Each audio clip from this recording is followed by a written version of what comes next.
Saludos y bienvenidos a este nuevo episodio sobre el poder de las investigaciones para el desarrollo de las naciones. Este tema es el tópico principal de este proyecto, por lo que no será la primera vez que escuchen de él. A mi lado, la ingeniera Yindira Taveras, graduada de Ingeniería Civil en la Universidad Autónoma de Santo Domingo en el año 2004, especialista en transporte en el Instituto Tecnológico de Santo Domingo, INTEC, en el año 2007. Y tiene un programa completo de inglés para adultos en el Instituto Cultural Dominico-Americano, y un magíster en Administración en la Construcción en la Universidad Autónoma de Santo Domingo en el año 2014. Como parte de los cursos que ha realizado, es una conferencista nacional e internacional en los temas de transporte y docentes. Ha visitado países y ha sido conferencista en países como Brasil, Puerto Rico, Colombia, Bolivia, Ecuador y otros más. Ha recibido reconocimientos por parte del Ministerio de la Juventud por su participación en el Premio Nacional de la Juventud en el año 2009, también por el apoyo y la colaboración a su favor a la Federación de Juntas de Vecinos Ceibanos, y otro premio por parte del Ministerio de la Juventud por ser joven meritoria y por los aportes realizados en la provincia del Ceibo. También, como parte de sus experiencias laborales, es profesora de la Cátedra de Vías y Transporte en las asignaturas Ingeniería de Tránsito e Ingeniería Vial 1, 2, 3 de la Universidad Autónoma de Santo Domingo. También es instructora permanente del curso de gestión de empresas de transporte con el tema dimensionamiento de rutas de transporte, análisis de costo de operación vehicular y tarifas manual del procedimiento de solicitud de servicios de la OTTT. También realizó la asistencia técnica en el año 2009 en la Oficina Metropolitana de Autobuses ONSA y fue la encargada en el año 2008 del proyecto de señalización vertical en la avenida Jacobo Magluta por parte del Grupo AG y Asociados. También fue directora de obras públicas en la provincia del Ceibo, como asistente director del mantenimiento de carreteras y caminos vecinales desde el año 2005 a 2007 por parte del Ministerio de Obras Públicas y Comunicaciones MOPC. También ingeniera de diseños en la subdivisión de acueductos y supervisora y fiscalizadora de obras en el año 2005 en el Instituto de Aguas Potables y Alcantarillado, INAPA. Y como parte de su experiencia ya laboral en colegios de profesionales, en el CODIA, es presidenta actual del capítulo de Vialidad y Transporte. Bienvenida, ingeniera. Muchas gracias por la invitación que nos hacen a su programa. Realmente estoy agradecida con ustedes y creo que este programa va a ser un éxito. Es el primer programa que se hace en el país, según me comentaban, de este tipo. Y creo que con profesionales en el área de ingeniería civil, por supuesto. Vamos para adelante, ¿verdad? Y gracias por la participación que nos dan. Gracias a usted por estar acá con nosotros. Y ya para introducirnos, antes de iniciar el proyecto, nosotros nos planteábamos si realmente las personas sabían el por qué estudian ingeniería civil. Y fue algo que nos quedó muy claro en una clase pasada, donde un profesor nos hacía la misma pregunta. Y sorprendentemente, una carrera del 10º semestre, habían personas que a veces contestaban dudando, todavía no saben realmente por qué están aquí. Y por eso, en cada una de las entrevistas, pues vamos a iniciar con esta pregunta. En su caso, ¿por qué decide estudiar ingeniería civil? ¿Y cuáles fueron esos obstáculos que usted tuvo en su paso por la universidad? Bien, muchas gracias. La verdad es que para mí, estudiar ingeniería civil, al principio, la verdad, yo no iba a estudiar ingeniería civil. Yo estaba pensando pues en otra carrera porque a mí me dieron una beca del Ministerio de Educación por ser estudiante meritoria. Entonces me dieron una beca para estudiar, lo que yo quisiera y en la universidad que yo entendiera. En ese momento tenía una compañera que éramos ella y yo, que íbamos a recibir la beca del liceo. Y entonces decidimos, bueno, decidió ella y yo le cogí atrás más bien, estudiar ingeniería industrial. Pero hubo un inconveniente con el asunto de la beca en una de las universidades que habíamos seleccionado. Y luego yo opté por estudiar entonces ingeniería civil en la UAS. Claro, en ese momento por un asunto económico, ¿verdad? Porque la verdad, desde en ese tiempo, pues, nosotros somos una persona que viene, pues, podemos decir, de bajos recursos económicos. Entonces, la universidad que seleccionamos inicialmente quizás no era la más adecuada para el nivel de ingreso que teníamos. Y por eso decidimos entonces estudiar ingeniería civil. La verdad no pensamos exactamente qué era la carrera, ni sabíamos a qué se dedicaba, que era a construcciones, a hacer carretera y todo eso. Pero la verdad lo teníamos más como una carrera que pudiera servir luego para una dirección de proyectos o pudiera dirigir empresas. O sea, más con esa visión de que un ingeniero civil tendría más oportunidades para dirigir empresas, para dirección de proyectos, y por eso más entonces nos inclinamos por esa carrera. Ahora mismo, por ejemplo, yo también le hago la pregunta a mis estudiantes y la verdad, muchos me dicen, bueno, porque yo quiero conseguir dinero, porque es una de las carreras que quizá le da un dinero más rápido, que tú haces una obra y te queda un % que con eso tú puedes, qué sé yo, durar un tiempo sin, qué sé yo, vivir en un tiempo. Pero la verdad, yo entiendo que estudiar ingeniería civil es otra cosa. El que estudia ingeniería civil tiene una responsabilidad social. O sea, la carrera de ingeniería civil es una carrera social, aunque no se entienda de esa manera. Ahora mismo no se entiende que es así. Pero, por ejemplo, el que hace una estructura como una casa, por ejemplo, ¿qué es lo que está haciendo? Está resolviendo uno de los problemas sociales. Está resolviendo, uno de los problemas que tenemos, que es un problema de vivienda, que es uno de los factores fundamentales o de las cosas básicas que debe tener cualquier ser humano para poder vivir. Entonces, un ser humano para poder vivir, ¿qué necesita? Bueno, necesita vivienda, necesita educación, necesita alimentación. Entonces, nosotros, por ejemplo, para la parte de la educación, el ingeniero civil, ¿qué hace? Simplemente lo que hace es una construcción, ¿para qué? Para resolver un problema social. O sea, así yo lo veo. Yo como ingeniera civil lo veo así. Veo que nuestra carrera lo que sirve es es una plataforma, ¿verdad?, para hacer las transformaciones en lo que necesita la política, la verdadera política, no la política que se está trabajando actualmente, porque la política realmente todas las carreras, incluyendo la de ingeniería civil, debe estar subordinada a la política, porque la política lo que busca es el bien común, ¿verdad?, el bien de todas las personas, pero el bien común, el bien de todos. Entonces, ¿qué hace? Toma de cada una de las carreras lo que necesita para poder entonces resolver ese problema que tiene la sociedad.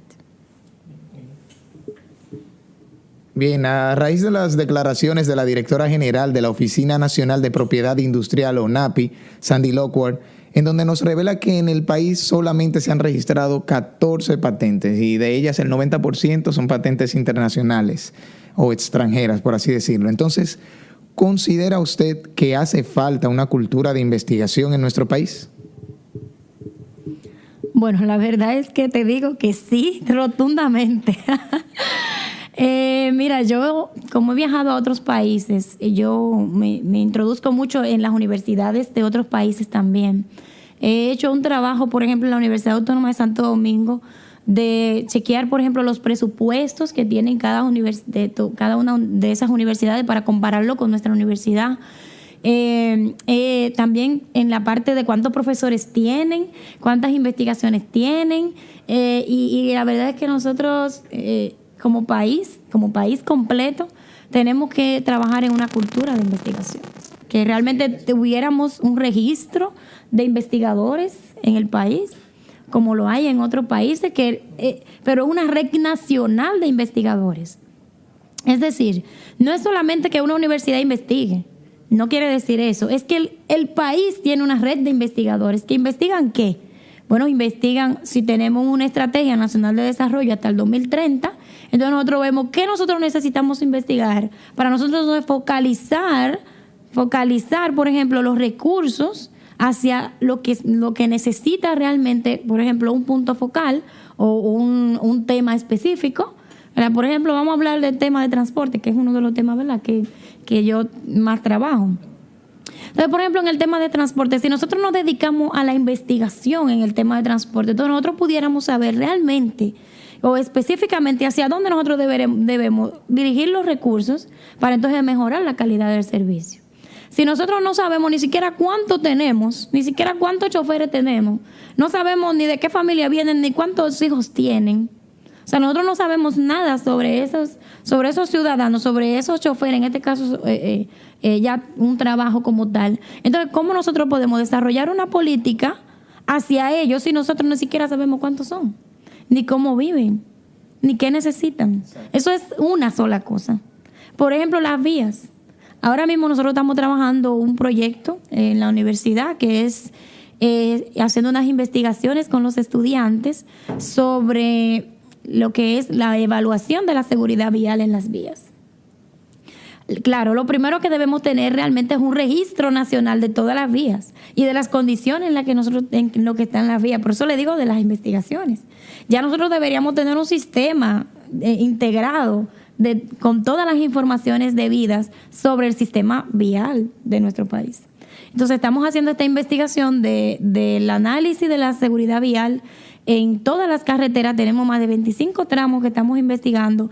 ¿Y qué significa esto? Que nosotros vamos a saber la realidad de por qué están sucediendo los accidentes en cada uno de esas carreteras. Pero no solamente la carretera como tal, sino en cada punto donde ocurrió un accidente. ¿Cuáles son en esa carretera los puntos más críticos? ¿Y por qué se están dando esos puntos críticos? Para entonces nosotros poder hacer recomendaciones en función de esas investigaciones. Porque no podemos seguir dando soluciones a cosas que no sabemos.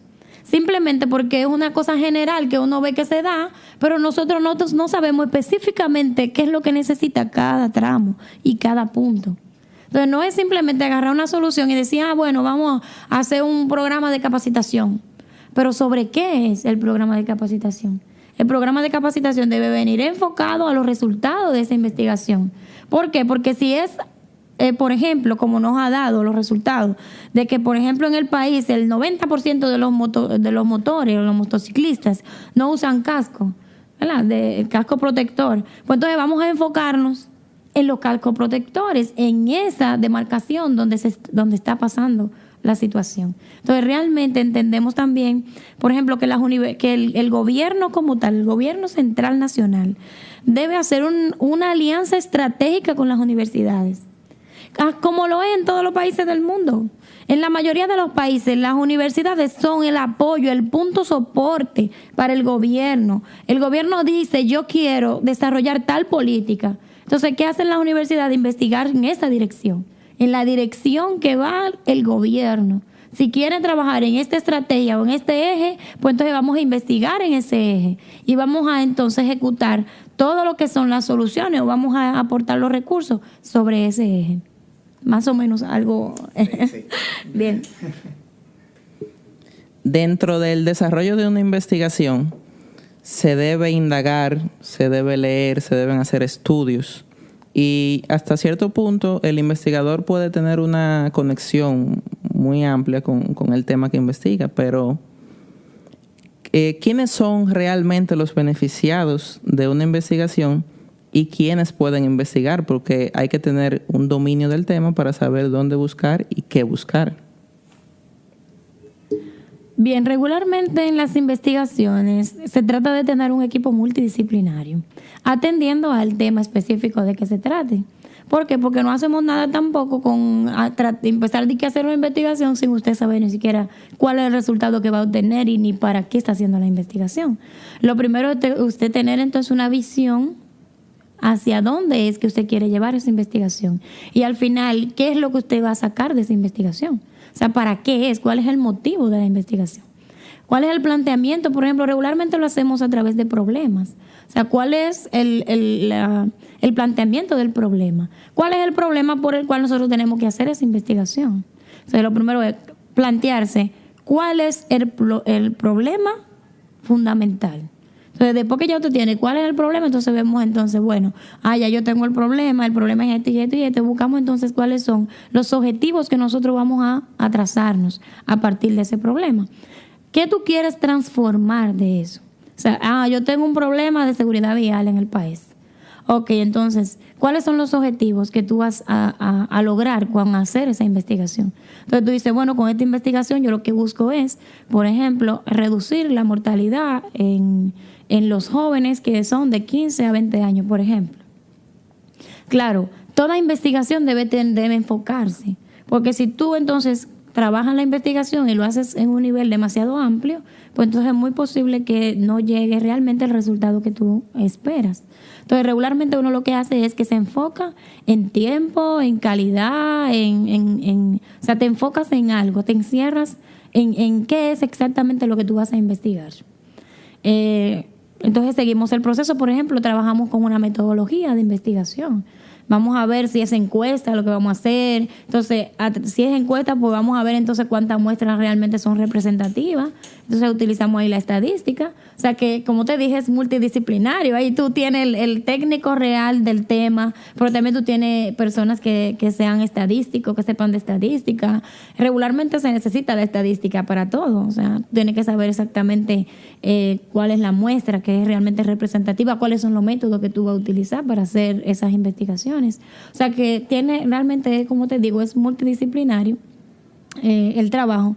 También, por ejemplo, regularmente utilizamos personas que sepan de metodología de la investigación, y si el equipo que está trabajando, no necesariamente todos deben saber así de metodología de la investigación, pero sí tú tratas de dar entonces una capacitación en el tema. Entonces, regularmente tenemos una persona que sepa de la metodología de la investigación, pues para que estructure entonces cómo es que se van a ir dando los pasos.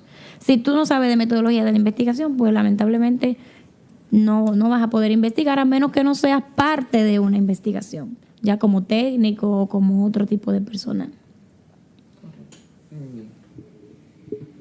La República Dominicana es un país en vía de desarrollo y ciertamente tiene muchas problemáticas que resolver antes de pasar esa etapa que todo país ha enfrentado, ciertamente. Entonces, esos temas que son tan importantes para resolver esas problemáticas, ¿cuáles son? ¿Cuáles son los problemas que debemos tratar desde ya para nosotros superar esa etapa de ser un país en vía de desarrollo a ser un país industrializado? Bien, como ya le había dicho anteriormente, yo entiendo que una de las principales cosas que debemos iniciar a hacer es precisamente investigar. Es tener datos. El que no tiene los datos no puede saber cómo es que va a dirigir, por ejemplo, en el país. Si tú no tienes los datos de por ejemplo, el tema de educación, el tema de salud, el tema de transporte, o sea, si tú no tienes unos datos específicos, entonces, ¿cómo tú vas a iniciar un proceso sin tú tener hacia dónde dirigir esas políticas? Bueno, en el país tú sabes que tenemos problemas en todos los lugares. Tenemos problemas de salud, ¿verdad? Tenemos problemas de salud, pero ¿qué pasa, por ejemplo, en la salud? ¿Cuántos médicos tenemos, por ejemplo? ¿Cuál es el nivel de formación de cada médico? En las universidades, ¿cuántos médicos hay? O sea, ¿cuántos estudiantes hay de medicina? Esas son preguntas que uno se hace, ¿verdad? Para tú poder decir, bueno, yo tengo tantos estudiantes de medicina, tengo tantos médicos ya listos, entonces, pero ¿cuántos médicos necesita el país? ¿Sabemos cuántos médicos necesitamos? Entonces hay que hacer un estudio de mercado también, el mercado laboral, para entonces también las universidades también tienen que tener un estudio de mercado para ver realmente hasta qué tope, porque no es simplemente que nosotros estamos dando carreras, abriendo carreras que a veces ni siquiera se necesitan en el país. Entonces nosotros tenemos que abrir carreras que sean las carreras exactamente necesarias para el desarrollo del país. Sí, por ejemplo, la ingeniería civil, perfecto, ingeniería civil, pero sabemos cuántos ingenieros civiles necesitamos para desarrollar el país.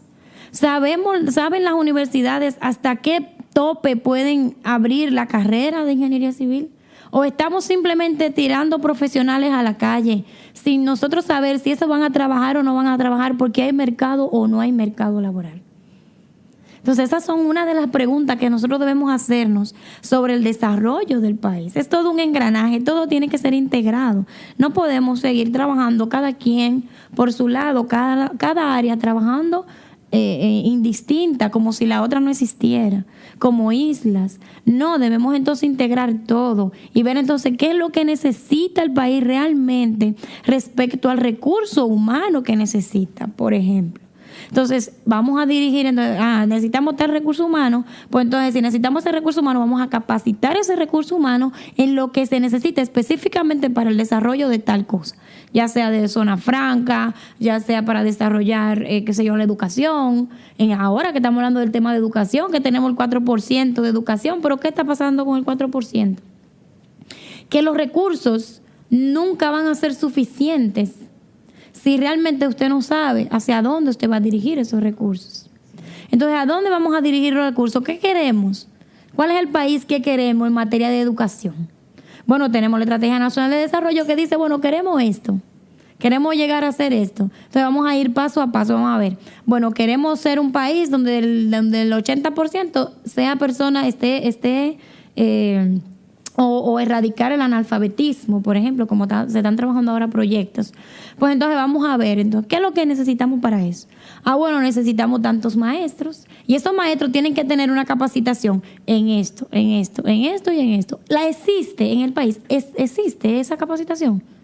Pues no existe. Entonces, ¿qué vamos a hacer? Bueno, pues entonces vamos a ya sea enviando a nuestros profesores a hacerlo fuera del país si no hay, o trayendo especialistas, pero para formar un equipo que luego sea formador entonces ese equipo. O sea, no traer extranjeros para dejarlos extranjeros aquí, sino traer extranjeros ¿para qué? Para que formen nuestros profesionales, los que realmente se necesiten que no estén en el país, y luego entonces hacer como una formación de formadores. O sea, van a ser formador de formadores, para que entonces nosotros ya estemos en capacidad de seguir entonces nosotros formando los profesionales que necesitamos. Bueno, si seguimos hablando por ahí, hablamos de todos los temas, porque hay muchas problemáticas. Tenemos la problemática del transporte, que por ahí, ¿verdad? Siempre llego al transporte. Tenemos la problemática del transporte, pero ¿cómo nosotros podemos resolver el problema del transporte si nosotros no integramos todas las instituciones que tienen que ver con el transporte? Si nosotros no tenemos una sola política y una sola visión hacia el país que queremos en materia de transporte. Lo primero que tenemos que ver es la visión de país en transporte y qué necesitamos para nosotros poder desarrollar el país en esa dirección. ¿Qué significa entonces? Lo primero es, debemos integrar todas las instituciones que tienen que ver con el área y ponernos de acuerdo. Esto es lo que queremos, y para esto necesitamos entonces tener, una dirección de tránsito, ¿verdad? Tenemos que tener una dirección de transporte que maneje la parte de transporte, tanto el transporte o de transporte terrestre solamente, porque vamos a tener una dirección de transporte aéreo, una dirección de transporte marítimo, por ejemplo, ¿verdad? Entonces ahí vemos entonces cuáles son los datos que tenemos en el país. Cuando hablamos de investigación, entonces ahí entra el tema de investigación. Entonces tenemos que investigar y hacer un estudio de movilidad del país. Pero como tú dices, no puedo hacer un estudio de movilidad del país. Claro, lo podemos hacer municipio por municipio. Podemos empezar con un plan piloto en Santo Domingo, por ejemplo. Entonces se hizo, por ejemplo, un estudio para el metro de Santo Domingo, un estudio que fue un estudio de demanda de transporte. Entonces podemos actualizar ese estudio que se hizo anteriormente y ya tomando todo lo que es el Gran Santo Domingo y iniciar por ahí con los datos reales, para dónde la gente quiere ir, qué es lo que la gente quiere hacer. Entonces, ¿cuáles son los motivos de viaje que tienen esas personas? Entonces, atendiendo al motivo, tú dices, pero el motivo de viaje simplemente es trabajo. Pero ¿trabajar dónde? No podemos llevarle el trabajo allá, cerca de donde ellos viven. No podemos hacer plazas comerciales allá.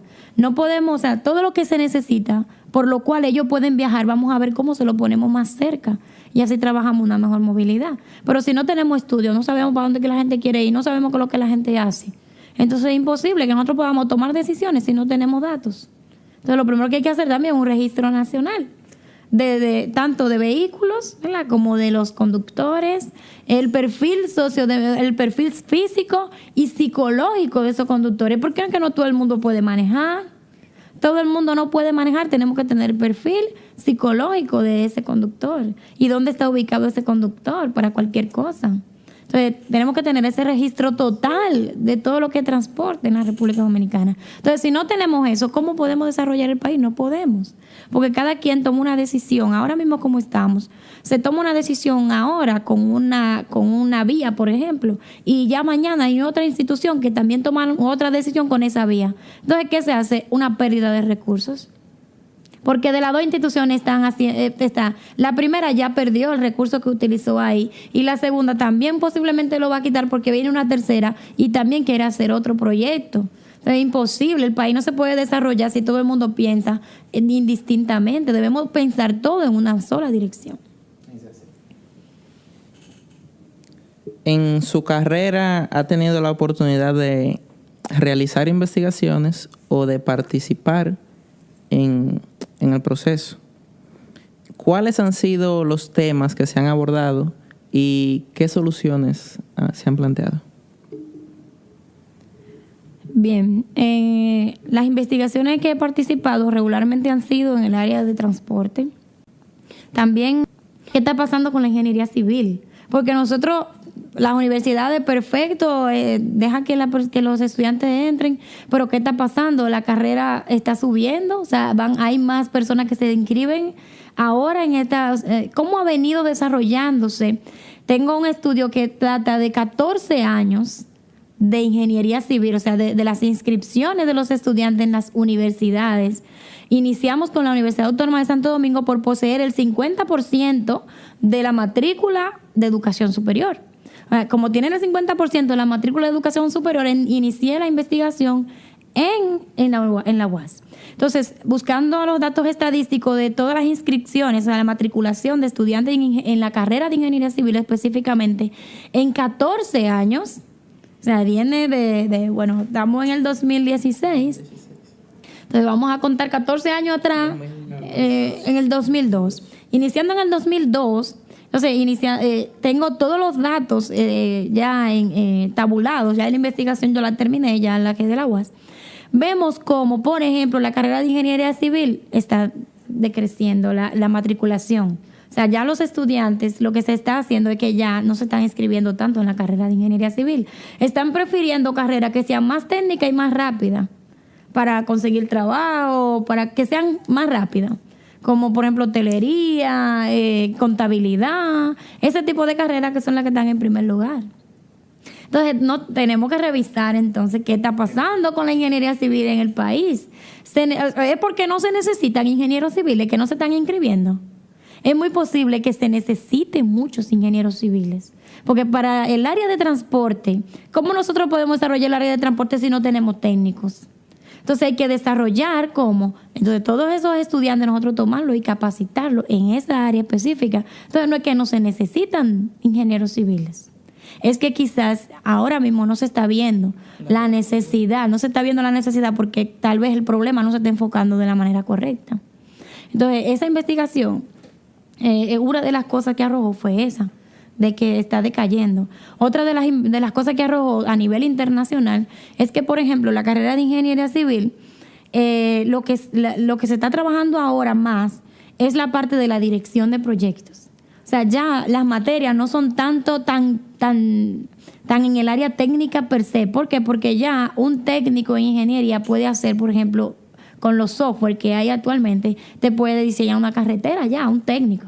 Ahora, la dirección del proyecto como tal, el proyecto completo, es hacia ahí, hacia donde se está dirigiendo la carrera de ingeniería civil.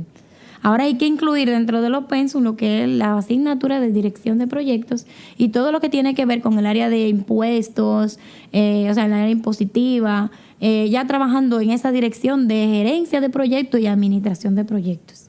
Eso es una de las cosas que ya estamos viendo y tenemos que ir transformando los currículums en función a eso, pero si no se investiga y se queda así, entonces nosotros nos quedamos atrasados, el mundo variando y las universidades dando cosas que ya no se necesitan. Entonces, ahí es que tenemos que nosotros trabajar. También hemos trabajado, como les dije anteriormente, en las investigaciones de seguridad vial. Estamos bastante avanzados en ese proceso. Ya prontamente vamos a presentar los resultados a todas las instituciones públicas y privadas que tienen que ver con el área de transporte para ver los resultados y entonces trabajar con ellos las recomendaciones que estamos haciendo. Una de las recomendaciones que estamos haciendo ahora, por ejemplo, hay mucha señalización que hace falta en las vías. Necesitamos estas señalizaciones, pero ¿cómo nos damos cuenta? ¿Cuál señalización es? ¿Dónde es? Eso es lo que estamos haciendo, trabajando para ver que con cosas pequeñas nosotros podemos salvar miles de vidas. Solamente con colocar una señalización correcta en un lugar específico, con las especificaciones correctas, nosotros podemos salvar muchas vidas. Entonces, por ahí ya viene esa parte de esas investigaciones. También hemos trabajado en investigaciones sobre la tarifa de transporte público.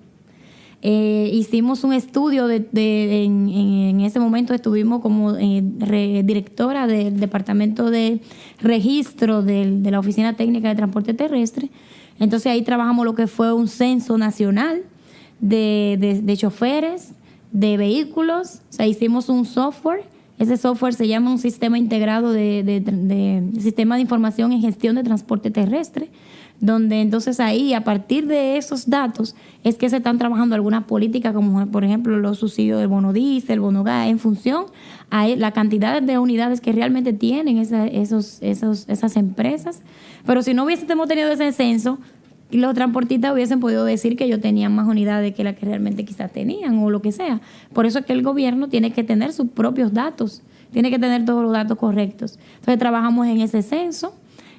Nos quedó muy bien ese trabajo que hicimos porque ahora realmente podemos tener datos reales de cuánto es el transporte público, cuántas unidades tenemos, en qué condiciones están. Entonces ya por ahí podemos trazar política. Inclusive se tiene cuántos dependientes tienen esos choferes para cuando se quieran trabajar políticas sociales.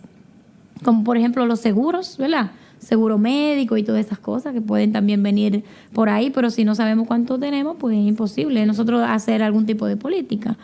O sea, que hicimos ese trabajo. También decía que con respecto a la tarifa, nosotros trabajamos y logramos con esto trabajar lo que fue el manual del reglamento para la modificación y para el cálculo de la tarifa.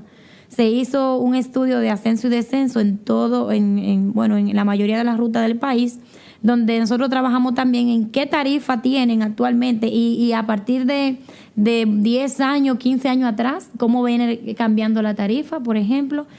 También el combustible, cómo viene cambiando el combustible. Y en función de eso, cómo es que ha variado, o sea, cuál ha sido la variación. Trabajamos también en un proyecto de reforma de los vehículos, o sea, de la parte de la sustitución de los vehículos de transporte público actuales que tienen más de 15 años de edad. Entonces hicimos ese proyecto precisamente con una investigación para nosotros entonces proponer un proyecto que venga a hacer las transformaciones de esos vehículos que tienen más de 15 años, pues a una renovación de una flota nueva que tenga menos de 10 años para el transporte público. Si te pongo a decir, ya han sido muchos de ascensos y descensos, de demanda, de origen y destino. O sea, han sido realmente varias investigaciones que nos han ayudado mucho para hacer algunas transformaciones de las que hasta ahora se han hecho en el gobierno y en el país. Bien. Antes de hacer la próxima pregunta, quisiera aportar algo sobre lo que acaba de decir.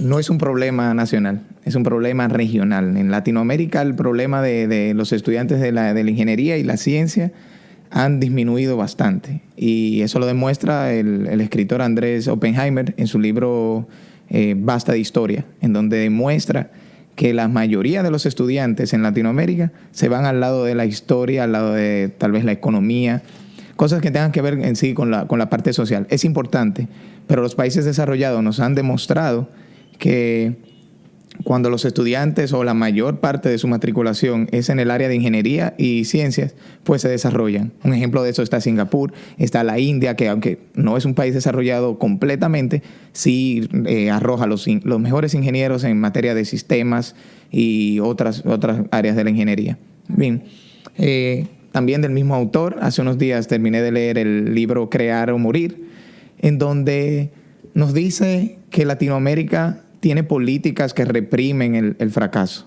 Es decir, nosotros fracasamos una vez y ya las personas, el mismo sistema nos condena a ese fracaso. Y tenemos miedo entonces de avanzar, crear nuevos productos.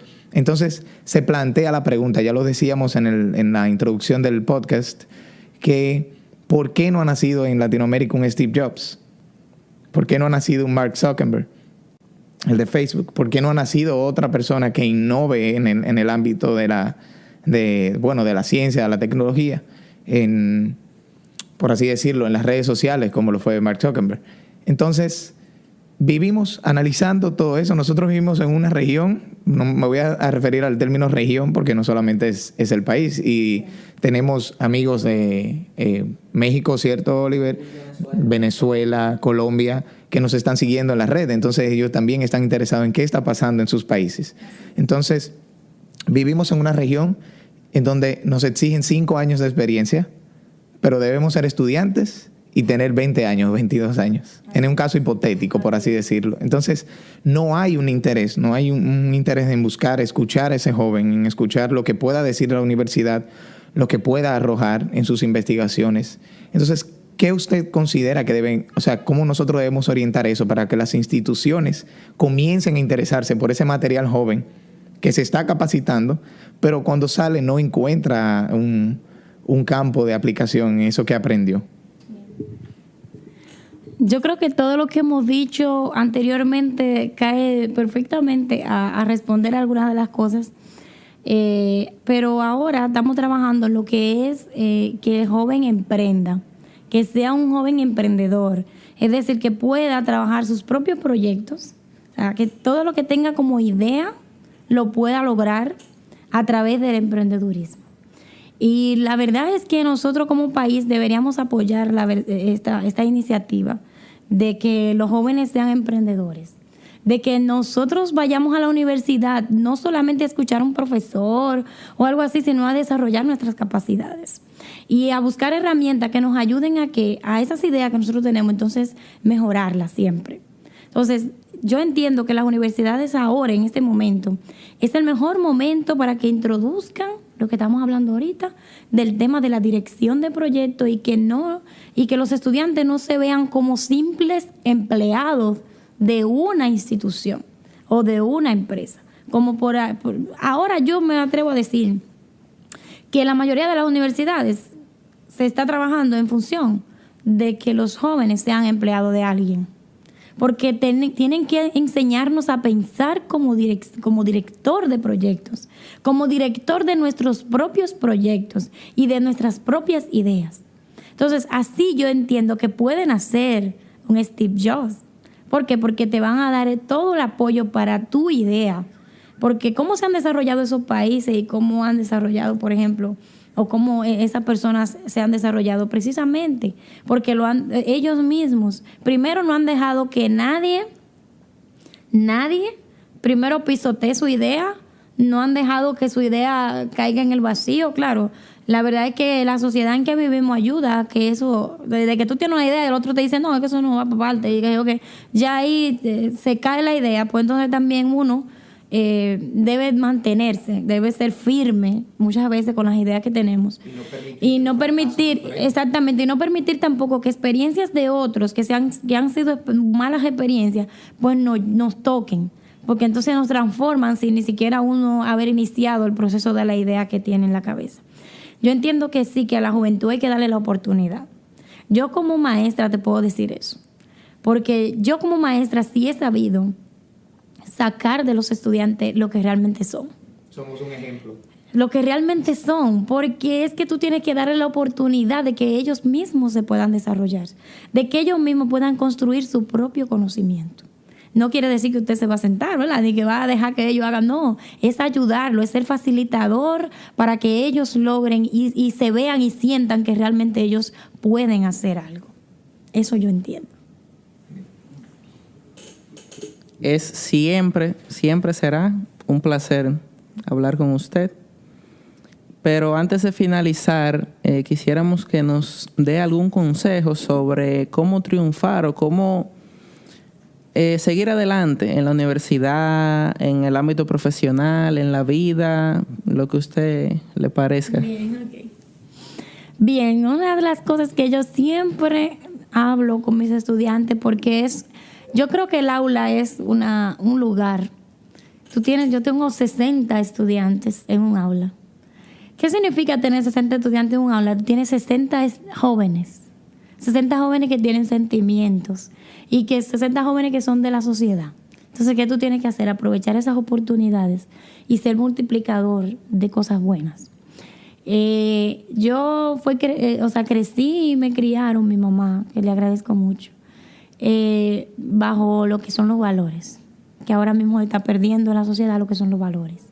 Para mí los valores es una cosa muy importante. El que no tiene en su corazón y no conoce lo que es la honestidad, por ejemplo, el respeto. O sea, yo entiendo que esas son cosas que no se deben perder nunca. Porque entonces la sociedad que nosotros estamos construyendo, la verdad no creo que sea la real sociedad que queremos. Entonces yo creo que debemos trabajar en esa dirección. También las universidades trabajar en esa dirección e incluir transversalmente en los currículums la parte de trabajar la parte de los valores, la ética, la conducta humana. Eso debe ser primordial. Porque ahora mismo, por ejemplo, tuve un niño que no respeta ni a sus padres, ni a sus compañeros, ni a las personas mayores. Cuando, por ejemplo, a mí me criaron, mi mamá, nosotros teníamos que respetar a todos. A todos, no importa quién fuera, si fuera más pequeño o más grande, a todos.